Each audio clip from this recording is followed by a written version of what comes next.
और अब बात करते एक बड़ी खबर की जो लखनऊ से है। बीएसपी बागियों से बदला लेगी। बागी विधायकों के खिलाफ अपील आज फिलहाल नहीं करेगी बीएसपी आज अपील नहीं करने वाली है। सदस्यता रद्द कराने की अपील आज बीएसपी की तरफ से नहीं की जाएगी। कल विधानसभा अध्यक्ष से मुलाकात होगी। बीएसपी सुप्रीमो के फैसले का इंतजार है। अभी कुछ देर में वो प्रेस कॉन्फ्रेंस करने वाली हैं। बड़ा अपडेट सामने आया है। पहले कहा जा रहा था कि आज बीएसपी की तरफ से अपील की जाएगी विधानसभा अध्यक्ष के सामने कि बागी विधायकों की सदस्यता रद्द कर दी जाए। अब अपडेट ये सामने आ रहा है कि फिलहाल आज वो अपील नहीं की जाएगी। अभी विधानसभा अध्यक्ष से मुलाकात होगी और उससे पहले बीएसपी सुप्रीमो प्रेस कॉन्फ्रेंस करने वाली हैं,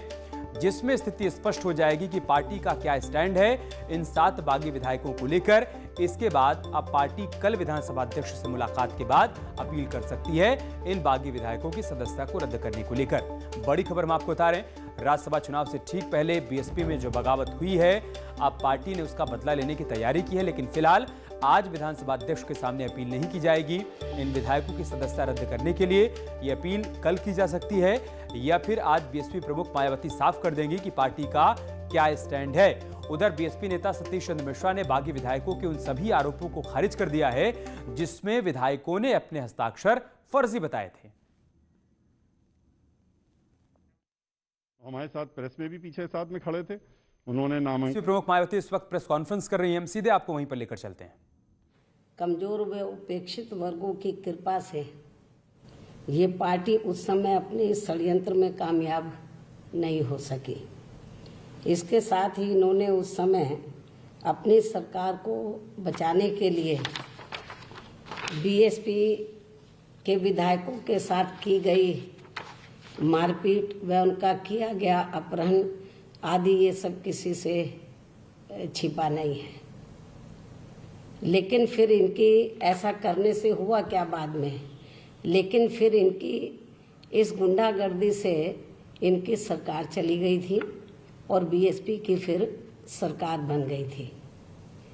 किंतु इसे कभी भी ना भुलाने वाली घटना को भी भुलाते हुए हमारी पार्टी ने देश में खासकर संकीर्ण ताकतों को कमजोर करने के लिए सपा के साथ गठबंधन करके ये लोकसभा का आम चुनाव लड़ा था,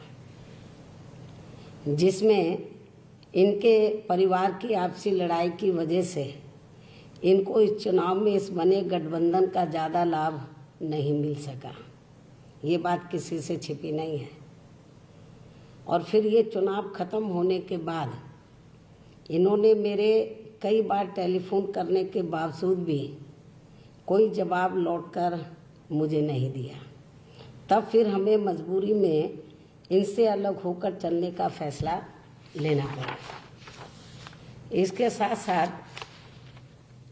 आज यहाँ मैं इस बात को भी फिर से इसके साथ साथ आज यहाँ मैं इस बात का भी फिर से खुलासा कर देना चाहती हूँ कि जब इस बार सपा के साथ मिलकर लोकसभा चुनाव लड़ने का यहाँ उत्तर प्रदेश में हमारी पार्टी का इनके साथ गठबंधन हुआ, तो तब फिर हमारी पार्टी यहाँ पूरे जी जान से इस गठबंधन को जिताने में लग गई थी। लेकिन वही दूसरी तरफ सपा के मुखिया गठबंधन होने के पहले दिन से ही श्री एससी मिश्रा जी को अक्सर ये कहते रहे कि अब तो सपा व बसपा का गठबंधन हो गया है, तो ऐसे में अब बहन जी को 2 जून के मामले को भुला के इस केस को वापस ले लेना चाहिए। आप बहन जी से इस बारे में जरूर बात करें। तब फिर ये केस चुनाव के दौरान ही हमें वापस भी लेना पड़ा। लेकिन चुनाव का नतीजा आने के बाद जो इनका रवैया हमारी पार्टी ने देखा है, तो उससे हमें काफ़ी कुछ यही लगा कि हमने चुनाव के दौरान 2 जून 1995 के केस को वापस लेकर बहुत बड़ी गलती की है। साथ ही इनके साथ ना ही कोई चुनावी गठबंधन आदि भी करना चाहिए था। ये भी हमने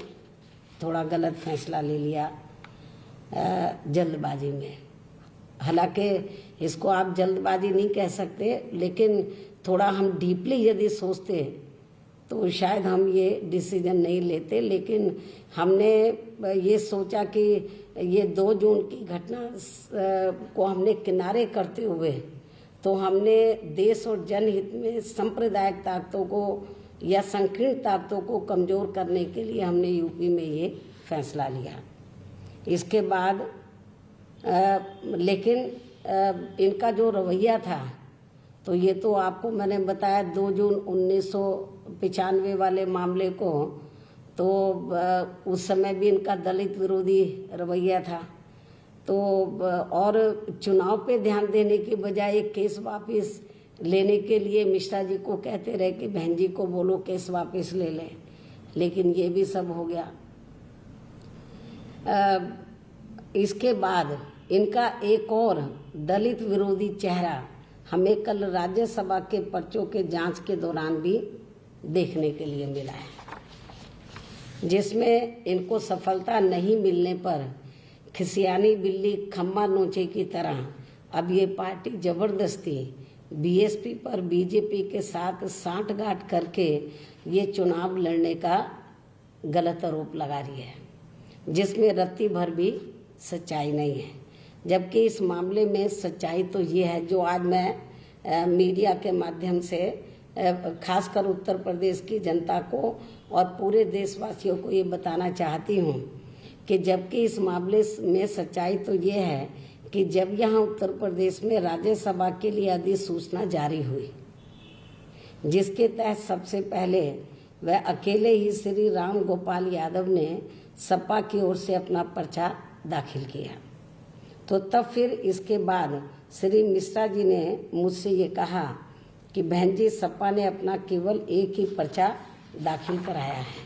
ऐसा लगता है कि शायद ये अपना दूसरा उम्मीदवार खड़ा नहीं कर रहे हैं। ऐसे में फिर हमें अपना भी उम्मीदवार जरूर खड़ा कर देना चाहिए, वरना फिर कोई ना कोई बड़ा पूंजीपति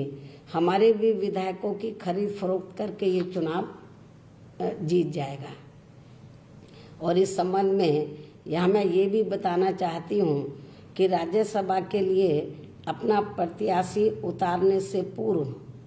बहुजन समाज पार्टी के राष्ट्रीय महासचिव श्री सतीश चंद्र मिश्रा जी ने समाजवादी पार्टी के अध्यक्ष श्री अखिलेश यादव से टेलीफोन पर बात करनी चाहिए। उन्होंने खुद मिलाया,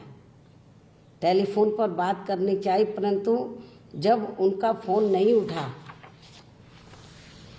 बेल जा रही थी, लेकिन जब उनका फोन नहीं उठा तब फिर इन्होंने इनके प्राइवेट सेक्रेटरी से भी फोन में बात की और कहा कि वो उनकी बात श्री अखिलेश से करा दें, जिस पर उनको जवाब में कहा गया बात करा दी जाएगी, किंतु बात नहीं कराई गई। इसके पश्चात फिर श्री मिश्रा जी ने श्री राम गोपाल यादव से फोन पर बात की और पूछा क्या समाजवादी पार्टी 2 सीटों पर नामांकन करेगी या सिर्फ 1 सीट पर। इस पर श्री राम गोपाल ने स्पष्ट रूप से ये कहा कि समाजवादी पार्टी सिर्फ 1 ही सीट पर ये चुनाव लड़ेगी। श्री मिश्रा जी ने उन्हें ये भी बताया कि अगर समाजवादी पार्टी 1 ही सीट पर ये चुनाव लड़ती है तो तब फिर ऐसी स्थिति में बहुजन समाज पार्टी अपना एक प्रत्याशी चुनाव में जरूर उतारेगी, वरना 10वीं सीट पर बीजेपी अपना प्रत्याशी अवश्य उतार देगी और फिर 9वीं सीट जीतने के लिए उनके पास पर्याप्त वोट न होने पर भी वो चुनाव जीत जाएंगे, इनका एक सपा का जीतने के बाद। जबकि दूसरी तरफ सारी विरोधी पार्टियों के वोट जोड़े जाएं तो बीजेपी के वोटों से कहीं अधिक होते हैं। इस वार्ता के बाद तब फिर बीएसपी ने उत्तर प्रदेश के ही लखीमपुर खीरी जिले के मूल निवासी श्री रामजी गौतम को, जो दलित वर्ग से आते हैं, जिनको राजस्थान प्रदेश की वर्तमान कांग्रेसी सरकार के चलते हुए वहाँ इनके नेतृत्व में बीएसपी के बढ़ते हुए जनाधार से दुखी होकर फिर इनको वहाँ से भगाने व इनका मनोबल गिराने के खास उद्देश्य से जो इनके साथ षड्यंत्र के तहत जिस प्रकार से बुरा बर्ताव किया गया था जो कदापि भुलाया नहीं जा सकता है,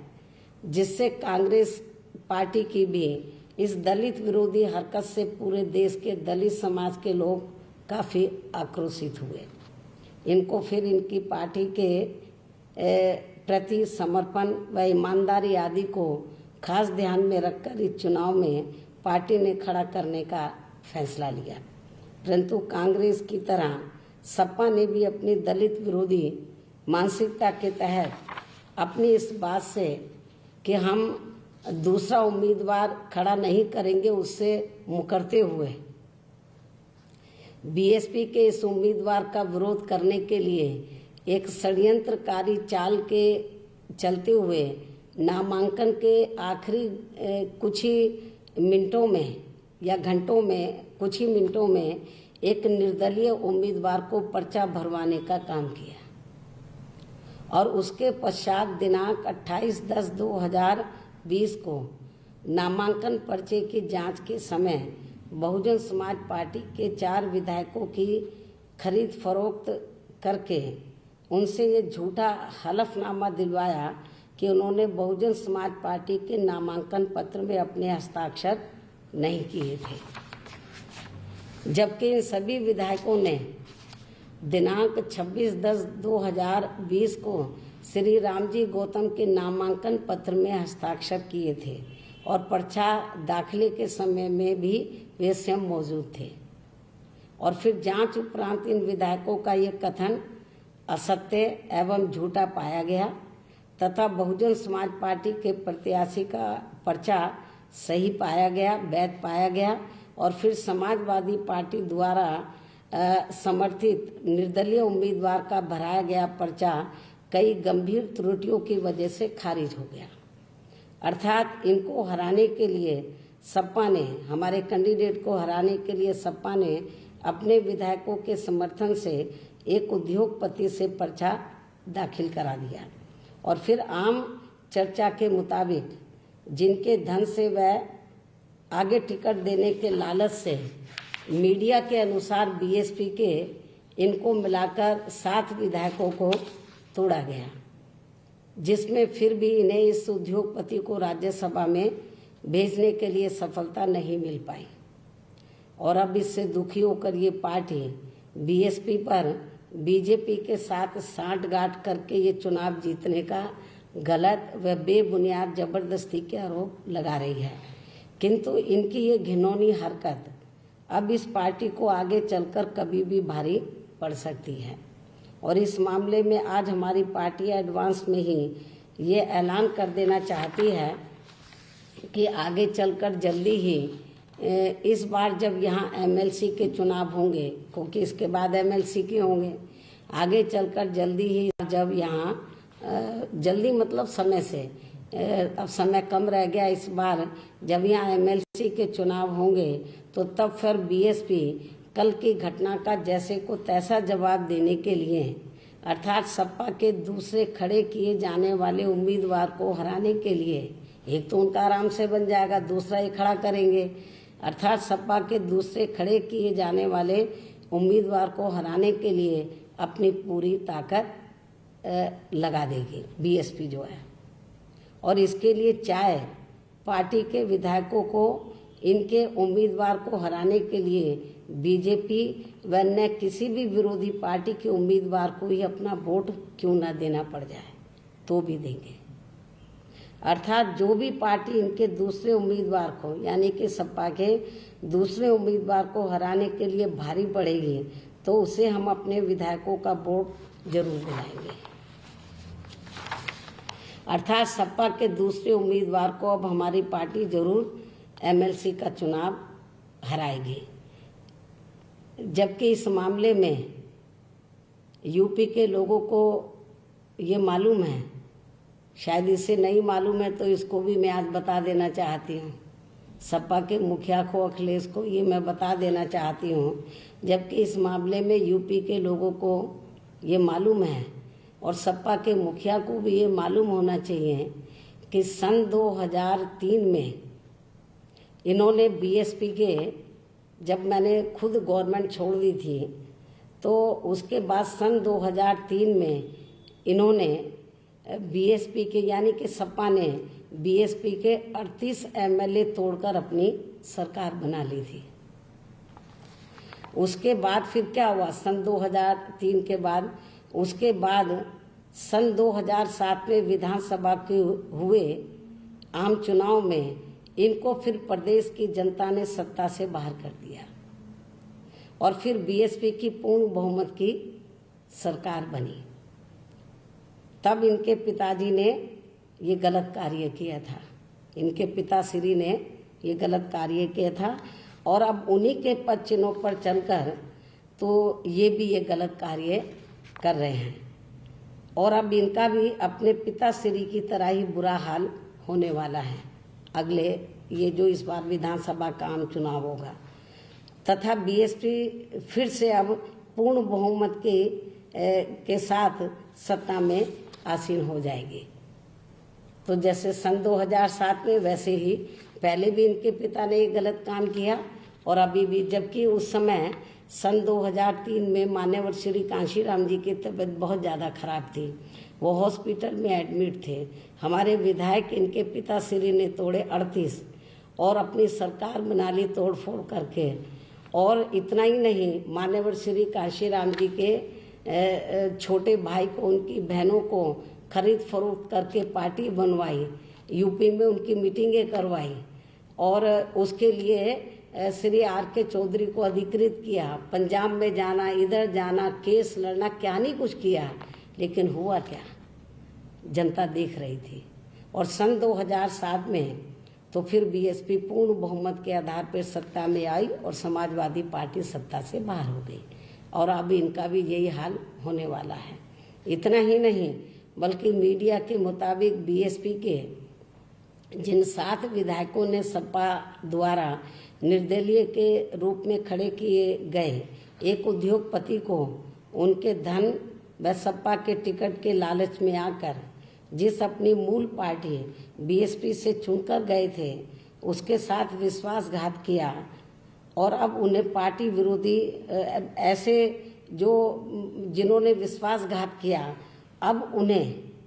पार्टी विरोधी गतिविधियों में लिप्त होने के कारण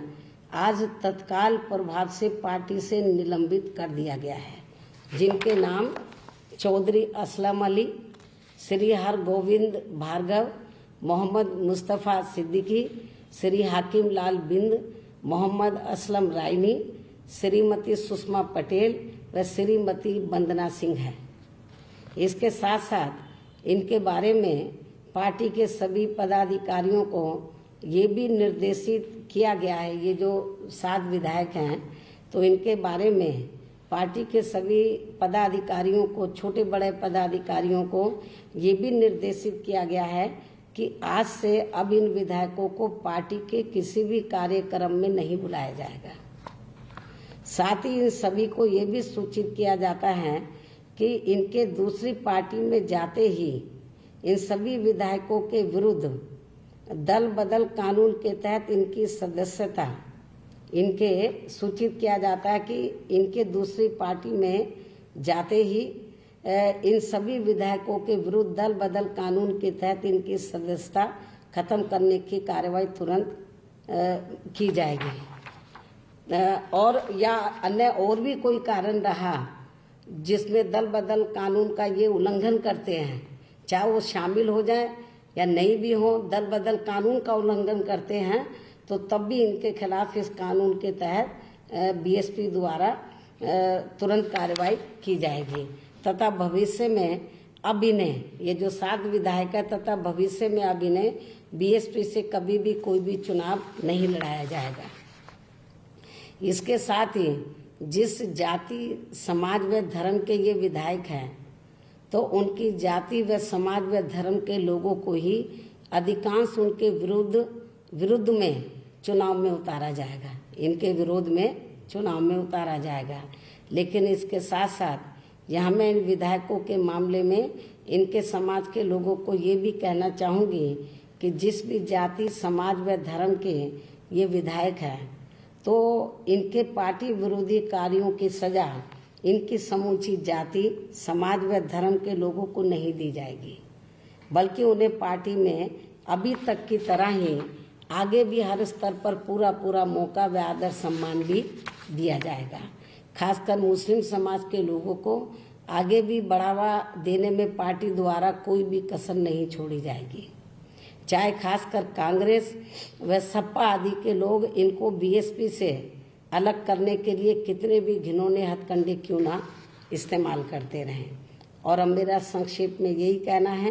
कि यूपी में इस बार के राज्यसभा चुनाव में भी सपा की घिनौनी बीएसपी विरोधी राजनीति ही नहीं,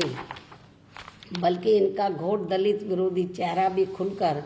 प्रदेश व देश की जनता के सामने आ गया है, जो कि वास्तव में इनका असली चाल, चरित्र व चेहरा भी है। इनका इतिहास भी यही बताता है।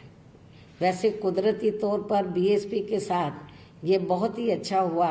कि सपा का ये घिनौना रूप एक बार फिर से यहाँ उत्तर प्रदेश में होने वाले विधानसभा के आम चुनाव से पहले ही आ गया है, ताकि लोग मेरे कहने की बजाय खुद ही ये देख लें कि बीएसपी के साथ सपा ने कभी भी ईमानदारी नहीं बरती है, बल्कि हमेशा ही दगा व बाहरी एवं भीतरी विश्वासघाती किया है।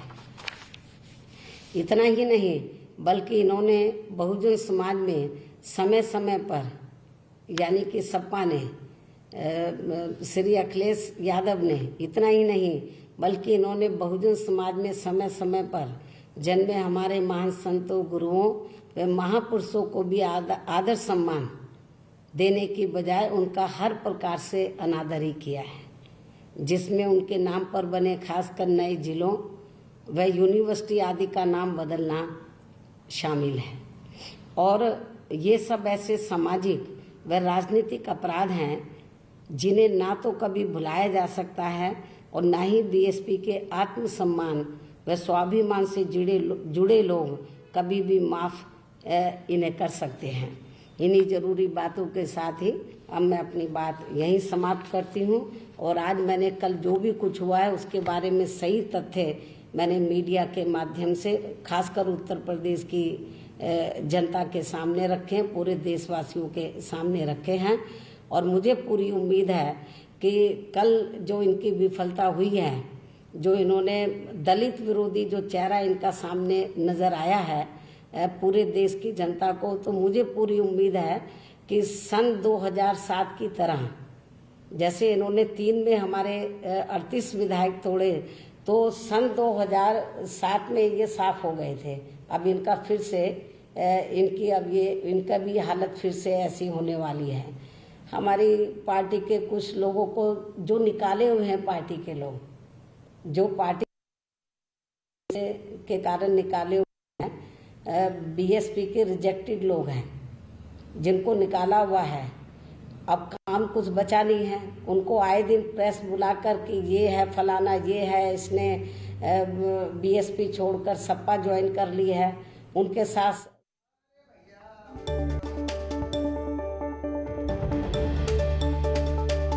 तो इस वक्त की बड़ी खबर हम आपको बता रहे हैं। बागी 7 विधायकों को तत्काल प्रभाव से निलंबित कर दिया गया है। पार्टी विरोधी गतिविधियों के चलते बीएसपी सुप्रीमो ने इन 7 विधायकों को निलंबित कर दिया है और आगे इनकी सदस्यता रद्द करवाने के लिए पार्टी विधानसभा अध्यक्ष से सिफारिश और अपील भी करने वाली है।